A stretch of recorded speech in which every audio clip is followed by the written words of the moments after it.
كان الناس أمة واحدة فبعث الله النبيين مبشرين ومنذرين وأنزل معهم الكتاب بالحق ليحكم بين الناس فيما اختلفوا فيه وما اختلف فيه إلا الذين أوتوه من بعد ما جاءتهم البينات بغيا بينهم فهدى الله الذين آمنوا لما اختلفوا فيه من الحق بإذنه والله يهدي من يشاء إلى صراط مستقيم أم حسبتم أن تدخلوا الجنة ولما يأتكم مثل الذين خلوا من قبلكم مستهم البأساء والضراء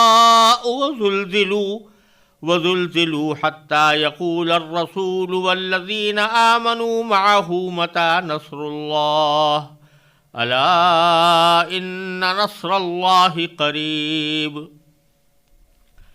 سارے انسان ایک ہی دین کے پیرو تھے، پھر جب ان میں اختلاف ہوا تو اللہ نے نبی بھیجے جو حق والوں کو خوشخبری سناتے اور باطل والوں کو ڈراتے تھے، اور ان کے ساتھ حق پر مشتمل کتاب نازل کی تاکہ وہ لوگوں کے درمیان ان باتوں کا فیصلہ کرے جن میں ان کا اختلاف تھا، اور کسی اور نے نہیں بلکہ خود انہوں نے، جن کو وہ کتاب دی گئی تھی، روشن دلائل آ جانے کے بعد بھی صرف باہمی ضد کی وجہ سے اسی کتاب میں اختلاف نکال لیا۔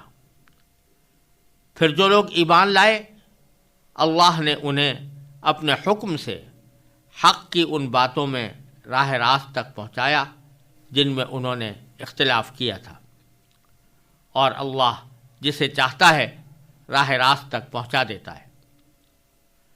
مسلمانوں، کیا تم نے یہ سمجھ رکھا ہے کہ تم جنت میں یوں ہی داخل ہو جاؤ گے، حالانکہ ابھی تمہیں اس جیسے حالات پیش نہیں آئے جیسے ان لوگوں کو پیش آئے تھے جو تم سے پہلے ہو گزرے ہیں؟ ان پر سختیاں اور تکلیفیں آئیں اور انہیں ہلا ڈالا گیا، یہاں تک کہ رسول اور ان کے ایمان والے ساتھی بول اٹھے کہ اللہ کی مدد کب آئے گی؟ یاد رکھو، اللہ کی مدد نزدیک ہے۔ پچھلی آیتوں میں منافقین اور کفار کا ذکر تھا کہ انہوں نے دنیاوی مفادات کی خاطر روشن دلائل آنے کے باوجود کفر کا رویہ اختیار کیا ہوا ہے۔ اللہ تبارک و تعالیٰ اگلی آیت میں یہ فرما رہے ہیں کہ اللہ تبارک و تعالیٰ نے جب انسان کو پیدا کیا تھا تو اس وقت ان کے عقیدے اور مسلک کے لحاظ سے ان میں کوئی اختلاف نہیں تھا، سب ایک ہی دین کے پیروکار تھے۔ جب حضرت آدم علیہ السلام اللہ تبارک و تعالیٰ کے حکم سے دنیا میں اترے، وہ اور ان کی اہلیہ محترمہ حضرت حوا جب وہ دنیا میں آئے اور ان کی اولاد پیدا ہوئی تو ان سب کا عقیدہ ایک تھا۔ یہ ایک عقیدہ کب تک رہا اس کے بارے میں کوئی بات یقین سے کہنا مشکل ہے۔ بعض روایات سے معلوم ہوتا ہے کہ حضرت ادریس علیہ السلام کے دنیا میں تشریف لانے تک یہی صورت رہی تھی، یعنی سب ایک ہی دین کے پیرو تھے، سب اللہ کو ایک مانتے تھے، سب اللہ تبارک و تعالیٰ کے سامنے آخرت میں جواب دہی کے معتقد تھے۔ بعد میں پھر رفتہ رفتہ اختلافات پیدا ہوئے۔ تو پہلے اللہ تعالیٰ نے فرمایا کان الناس امۃ واحدہ، یعنی شروع میں سارے انسان ایک ہی امت تھے، اور امت کے ایک ہونے کے معنی یہ کہ سب کا دین ایک تھا۔ امت کا لفظ اگرچہ عربی زبان میں امہ کا لفظ کسی بھی جماعت کے مجموعے کے اوپر دلالت کرتا ہے، لغوی اعتبار سے کسی بھی گروہ کو امہ کہا جا سکتا ہے، لیکن یہاں پر اللہ تبارک و تعالیٰ نے جس معنی میں اس کو استعمال کیا ہے اس کا مطلب یہ کہ ایک ایسی قوم یا ایسی ملت یا ایسا گروہ جو عقیدے کے اعتبار سے ایک دوسرے کے ساتھ وحدت رکھتا ہو. تو کان الناس امتًا واحدہ کے معنی یہ ہوئے کہ سب لوگ ایک امت تھے، یعنی سب لوگوں کا دین ایک تھا، سب کا عقیدہ ایک تھا، ان کے عقیدے اور دین میں کوئی اختلاف نہیں تھا. اور اسی سے یہ بات معلوم ہو رہی ہے کہ امت واحدہ در حقیقت اگر قائم ہو سکتی ہے تو وہ عقیدے کی بنیاد پر قائم ہو سکتی ہے، اور اسی کو امت واحدہ اللہ تبارک و تعالی نے قرار دیا ہے. بہرحال کہنے کا مقصد یہ ہے کہ شروع میں تمام انسان ایک امت تھے، یعنی سب کا عقیدہ ایک تھا، سب توحید کے قائل تھے، سب اللہ تعالیٰ کے سامنے جواب دہی کے قائل تھے. پھر آگے فرماتے ہیں باری تعالیٰ فبعث اللہ النبیین، پھر اللہ نے انبیاء کرام کو بھیجا. یہاں بیچ میں ایک جملہ محذوف ہے. یہ قرآن کریم کا خاص اسلوب ہے کہ جو بات خود سیاق کلام سے سمجھ میں آ رہی ہو اس کے لیے بعض اوقات اللہ تبارک و تعالیٰ کوئی جملہ براہ راست لانے کے بجائے اس کو سننے والے کے اعتماد پر چھوڑ دیتے ہیں. تو در حقیقت ایک جملہ یہاں پر محذوف ہے، وہ یہ کہ سب لوگ ایک امت تھے، یعنی ایک عقیدے کے حامل تھے. پھر اختلاف پیدا ہوا ان کے درمیان. جب اختلاف ہوا، کسی نے کوئی دوسرا عقیدہ اختیار کر لیا، کسی نے دوسرا عقیدہ اختیار کر لیا، تو اب یہ طے کرنے کے لیے کہ اصل عقیدہ کیا تھا اور کون سا عقیدہ درست ہے، اللہ تبارک و تعالی نے انبیاء کرام کو بھیجا. فبعث اللہ النبیین، اللہ تبارک و تعالی نے نبی بھیجے، یعنی اپنے پیغمبر نازل فرمائے. مبشرین، جو ایک طرف خوشخبری سنانے والے تھے، یعنی ان لوگوں کو جو صحیح عقیدے کی پیروی کریں اور صحیح اعمال اختیار کریں ان کو جنت کی خوشخبری سنانے والے تھے. وہ منذرین، اور دوسرے ان لوگوں کو آگاہ کرنے والے اور ڈرانے والے تھے جنہوں نے غلط عقیدہ اور غلط روش اختیار کی ہو.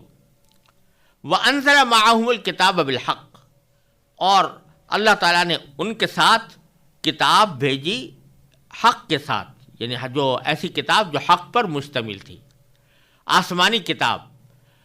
کیونکہ انسانوں کے درمیان تو آپس میں اختلاف ہو رہا تھا، وہ اپنی رائے اور اپنی عقل کے ذریعے مختلف راہیں اختیار کیے ہوئے تھے اور کوئی دوسرے کی بات ماننے کو تیار نہیں تھا. تو اس کا فیصلہ اسی طرح ہو سکتا تھا کہ اللہ تبارک و تعالیٰ اپنی طرف سے کوئی کتاب نازل فرمائیں اور کوئی پیغمبر بھیجیں جو ان کو بتائے کہ صحیح راستہ کیا ہے. تو یہ کتاب اللہ تعالیٰ نے نازل فرمائی بالحق، حق بات کے پر مشتمل. لیحکم بین الناس، تاکہ وہ فیصلہ کر دے لوگوں کے درمیان، فی مختلفوا فیہ، ان معاملات میں جن میں ان کا اختلاف ہو رہا تھا. تو آئی تو تھی کتاب اس غرض سے کہ لوگ جو مختلف راستوں میں بٹ گئے تھے اور مختلف عقیدے انہوں نے اختیار کر لیے تھے ان کے درمیان حق بات کا فیصلہ کرے. اس کا تقاضا یہ تھا کہ جو لوگ مختلف راستوں پر چل رہے ہیں وہ اس روشن کتاب کے آ جانے کے بعد اپنی پچھلی رائوں کو چھوڑ کر، اپنے پچھلے عقیدوں کو چھوڑ کر اس حق کی پیروی کریں. لیکن ہوا یہ کہ اس کتاب کے آ جانے کے بعد بھی بجائے اس کے کہ لوگ اس کی پیروی کرتے، انہوں نے اس کتاب ہی سے اختلاف کرنا شروع کر دیا اور کہنا شروع کر دیا کہ ہم اس کتاب کو نہیں مانتے یا اس کتاب کی فلاں بات کو نہیں مانتے. تو آگے اللہ تعالیٰ فرماتے ہیں وَمَا اخْتَلَفَ فِيهِ إِلَّا الَّذِينَ أُوتُوهُ مِن بَعْدِ مَا جَاءَتْهُمُ الْبَيِّنَاتُ. یہ ایک طرح سے ایک گویا افسوس کا سا کلمہ ہے کہ باوجود اس حق کے آ جانے کے افسوس ہے کہ اختلاف بھی انہی لوگوں نے کیا جن کو وہ کتاب دی گئی تھی. اور کب کیا؟ من بعد ما جاءتهم البینات، جبکہ ان کے پاس روشن دلائل آ چکے تھے، اس کتاب کی حقانیت کے دلائل آ چکے تھے، نبی کی سچائی کے دلائل آ چکے تھے، مختلف معجزات انہوں نے آنکھوں سے دیکھ لیے تھے. اس کے باوجود وہ اختلاف کے راستے پر گامزن رہے. کیوں رہے؟ بغیم بینہم، آپس کی ضد کی وجہ سے. یعنی بات یہ نہیں تھی کہ حق ان پر واضح نہیں ہوا تھا، حق واضح ہو چکا تھا، لیکن چونکہ انہوں نے اپنے عقیدے کو، اپنے مسلک کو، اپنے طریقہ کار کو اپنی انا کا مسئلہ بنا لیا تھا، لہٰذا اب اگر حق کی بات ان کو کوئی کہی جاتی تو ان کو اپنی ہیٹی محسوس ہوتی تھی، اپنی کمزوری محسوس ہوتی تھی کہ ہم اپنی پچھلی بات سے واپس آئیں، لہٰذا وہ ضد کی وجہ سے، آپس کی ضدہ ضدی کی وجہ سے وہ اختلاف کرتے رہے۔ لیکن ایک طرف تو یہ لوگ تھے، دوسری طرف اللہ تعالیٰ فرماتے ہیں فَهَدَى اللَّهُ الَّذِينَ آمَنُوا، جو لوگ ایمان لائے ان کو اللہ تعالیٰ نے ہدایت دی۔ کس بات کی ہدایت دی؟ لِمَا اخْتَلَفُوا فِيهِ مِنَ الْحَقِّ بِإِذْنِهِ، کہ ان کو حق کی ان باتوں میں راہ راست تک پہنچایا جن میں انہوں نے اختلاف کیا تھا، جن باتوں میں وہ اختلاف کر رہے تھے اس میں اللہ تعالیٰ نے اس کتاب کے ذریعے ان کو صحیح راستے کی ہدایت دے دی۔ پھر اللہ تعالیٰ فرماتے ہیں واللہ یہدی من یشاء الی صراط مستقیم، اور اللہ تعالیٰ جس کو چاہتا ہے وہ سیدھے راستے کی ہدایت دے دیتا ہے۔ یعنی جب اللہ تبارک و تعالیٰ کسی کو ہدایت دینا چاہے تو وہ جس کو چاہتا ہے دے دیتا ہے۔ تو سبھی کو راستہ دکھانے کی حد تک تو سبھی کو ہدایت دی تھی، لیکن راستے اور منزل تک پہنچانے کے معنی میں اللہ تعالیٰ جس کو چاہتے ہیں اس کو راستے کی ہدایت عطا فرماتے ہیں۔ یہاں تک تو ان کافروں کا اور منافقوں کا ذکر تھا جنہوں نے حق سے اعراض کیا، حق سے منہ موڑا، اس کی مخالفتیں کیں۔ اب آگے اگلی آیت میں مسلمانوں سے خطاب ہے۔